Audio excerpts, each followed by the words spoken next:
Hello, welcome everybody, and welcome to my new podcast. And today, we'd love to talk about the melodic minor scale and how I approach this scale on the guitar, and how I think it's important to know a lot of chord structure, to play, this particular sound, because sometimes I think we're stuck just, just practicing the scale up and down and see, okay. So I know the scale, that's great, but I think that it's great to having the some understanding of the basic chords that actually coming from this particular scale that is very, very, very used in jazz and in any kind of improvising music. So I will start with some basic chords, like everybody knows the the Andrews chord. And by the way, if you're watching this on YouTube as well, I'm going to uploading this on YouTube. So if you want to see also on the guitar, it's a great to to see the the guitar, so you can learning something perhaps. Yeah. So the first chord is just a G7 sharp 9, right? So very Andrews chord. That everybody knows. I can add the sharp 5 on top, right? So the sharp 5, and I can play the flat 9 and the sharp 11 as well, right? I love this chord. You get all this particular sound here. And the most important thing, I think, when you get this down, you should be able to recognize the sound that makes this scale work. So the ultrasound. So the sharp 9 with the G on the bottom. See? So try to sing this note. Okay, imagine this note in your head, or so I think actually, of course, I'm not thinking, a flash sharp 5 or any of that, but thinking of the sound. So the sharp 11 or maybe flat 9 or, so basically you have like 4 different altered sound, right? So the sharp 9, the flat 9, the sharp 5 and the sharp 11, right? So try to experiment all of them. So this is the first, second one. Okay, now just randomly putting all these notes together. And of course, knowing some of these chords is super, super helpful, right? So G7 sharp 9, everybody knows this, right? The flat 9. So if I have the flat 9, of course, is very common, right, to resolve perhaps in C minor, whatever, or so the sharp 9, flat 9, so da da da, very common line, right? And so I want to know some chords like this, perhaps I love this one. It's pretty nice one. Basically, it's a G7 triad, G7 augmented triad, G7 G augmented triad, right? With the F on the top. Sounds like this, and it's really nice. You can also have the sharp 9 on the top. You're gonna get this very big sound here. See? And I can use a D flat major triad over G. That is pretty nice how it sounds. So, very, very used. And you can also try the G7 sharp 5, very common chord, or the G7 sharp 11. Okay. Eventually, all the basic chord coming from Joe Bass, right? So the G7 sharp 5 and sharp 9 with a bass, all very useful chord.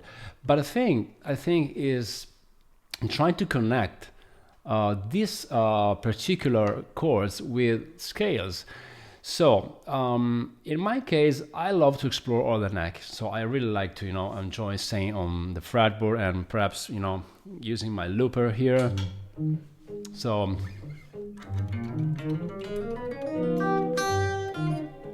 I'm just I'm using this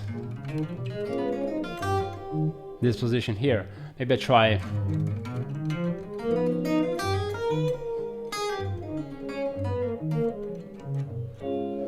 See, so I'm trying to, you know, getting to know all the position, right? So maybe this one.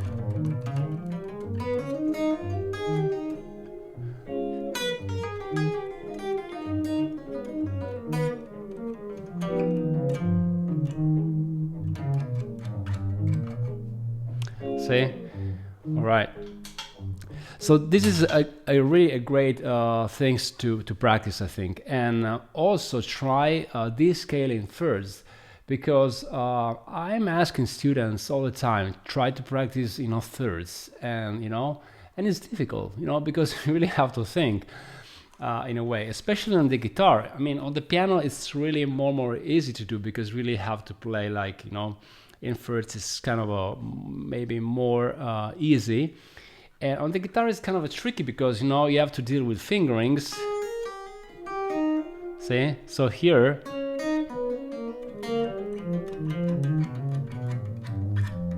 so we want to practice this a little bit, right? And so make sure you can play all the thirds, you know, scaling thirds, and try different position. Of course, now I'm into this shape here.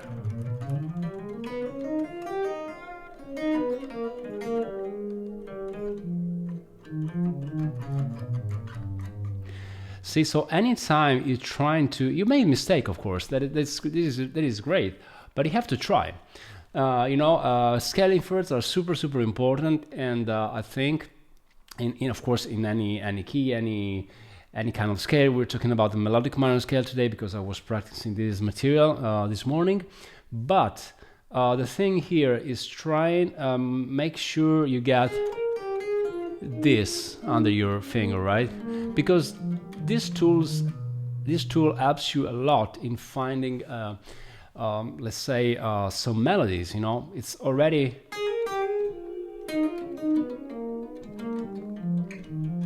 See, it's already a phrase, so it really sounds really nice if you can practice scaling thirds. Okay, so moving from here, okay, you can actually think of the altered sound. So now we are in G, right? So G is 7 altered. So whatever chord you might know for this kind of sound. Okay, so make sure you have some of these chords on the fretboard. Now you can practice also the scale. Okay, so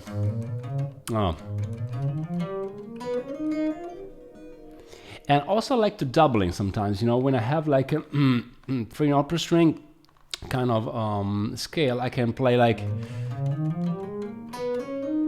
See, so here some unison happen. So when this unison happens, you know, it's really nice. You're gonna get this more like saxophone sound. I really like. You know.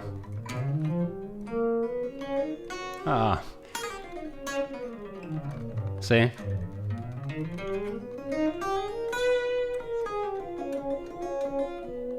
See, so.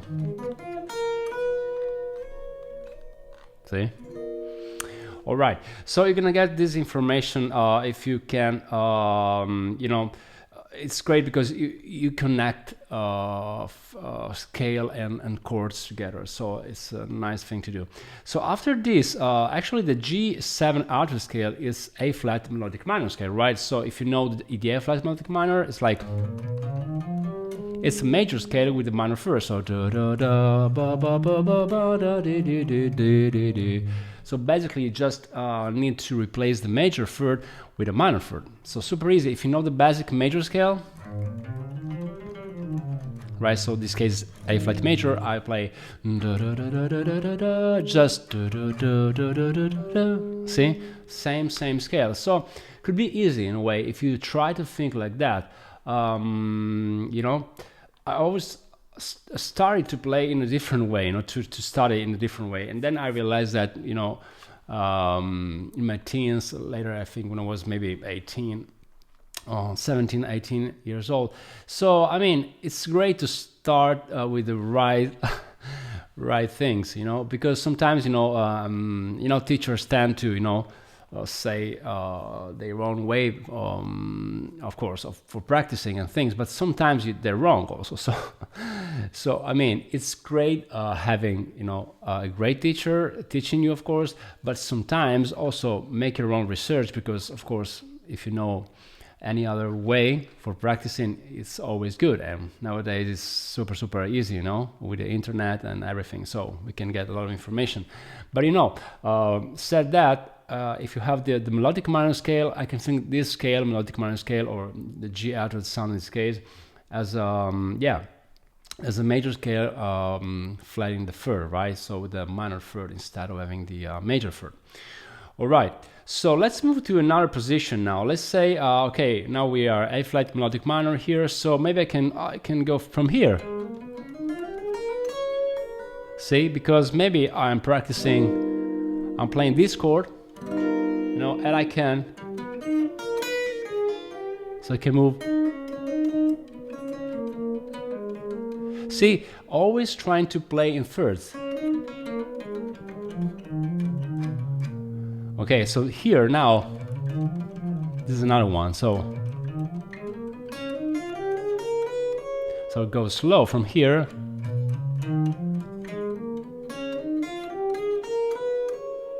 All right, and then we're moving in another position, okay, so up here, so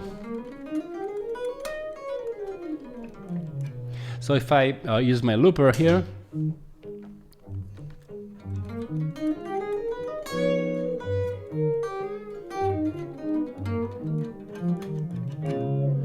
see, so I'm using thirds descending, I go upstanding with just the major scale, the melodic minor scale, so 1, 2,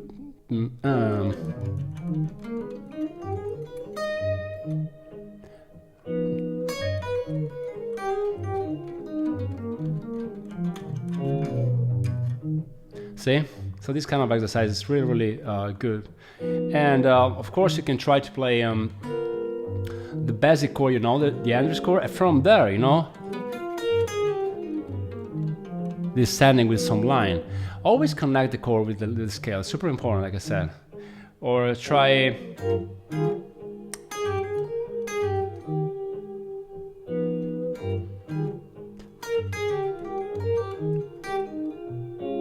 see, so I'm using just simple line. Always is a great idea, you know, using the same concept. So, see, so now I'm moving another area of the neck, of course, that is this. Of course, this is another position. You know, I'm kind of a nerd of shapes, but you can practice, you know, whatever. Just one position is fine. But here, from the 10th fret, sounds like.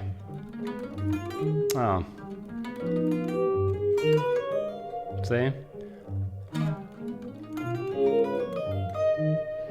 It's a pretty nice one.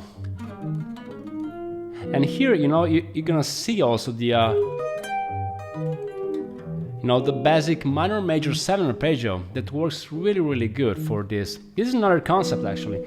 So when you have the G7 altered, you can try to play the minor major 7 arpeggio. Okay, so down, or no, down, up, and half step from the root. So if we're talking about G7 altered right now, so this kind of sound, or this, okay, so play some chords, okay, you'll think, okay, I'm gonna play the A flat melodic minor arpeggio. So starting from A flat, actually I'm adding the major 6 as well in this case, but you can also play just the arpeggio, or from here. Sorry. See? Sounds really nice, right? Okay, so back in on the position. I'm sorry. I'm here, so see? See? From here. There's a mistake here. Okay, it's great. It's great if you make mistakes, right? So you really have to play.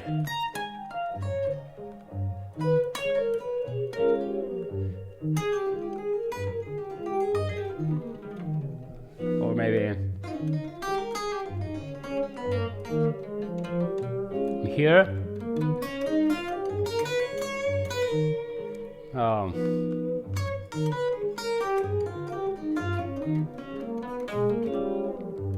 Arpeggio.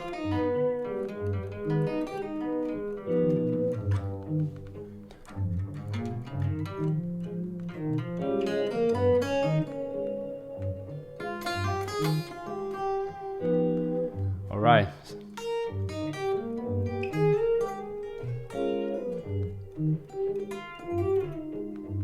All right. So this is a nice thing to practice, right? So try to connect all these positions you learned so far. So basic melodic minor scale. All right. So this is a great way for practicing scale, because just practicing the scale up and down, of course, make no sense. Of course, you have to do that a little bit, right, to get your fingers down on the fretboard. It's okay, but once you get them, you're just trying to make some music, right? So let's say we have again this sound. We pick up just 3 notes.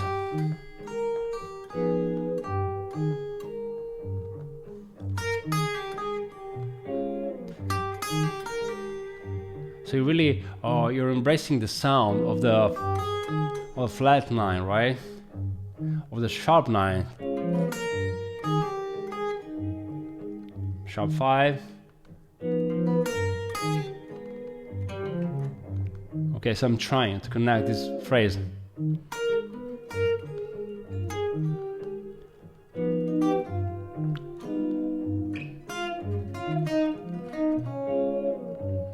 See, so sharp 11, sharp 5, 7. Tonic.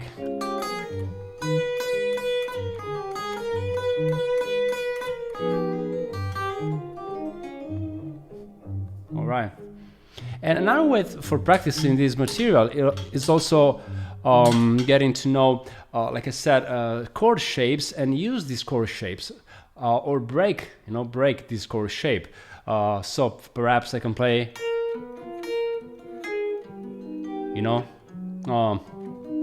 this gives you another extra. It's a great extra tool to have, because you can use the basic chord shape, breaking the chord shape to create some line. And another triad you can try to practice over this particular scale is the G-augmented triad. So any of this, right? And it's super easy on the guitar because it's symmetrical, right? So once you get the first one, you can easily get all the other ones just going up in major first. So then you can go, see, and you can descending some pattern.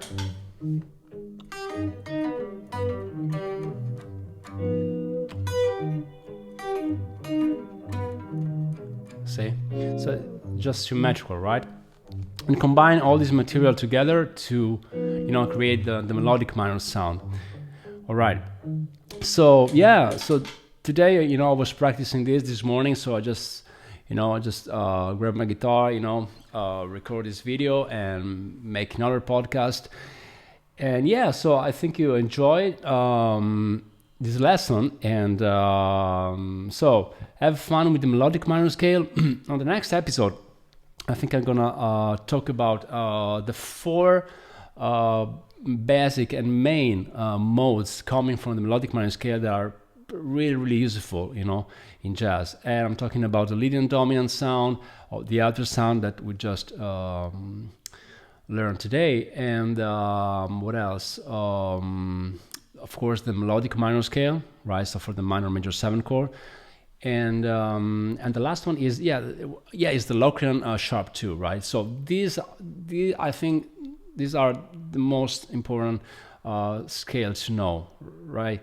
So because when we start playing and studying all the harmony theory for the melodic minor scale, we tend to get stuck, say, wow, there's a lot of material, it's super difficult. But at the beginning, especially, we want to get some material and just use it, in a concrete way. So that's why I think it's important to, get perhaps for the melodic minor for now, 4 different modes and try to see where to use them in a more concrete way. So thanks for watching, and subscribe, and my channel, and thanks for the feedback on Substack. I have also there a nice page when I'm posting, and so subscribe this channel, and I'll see you very soon.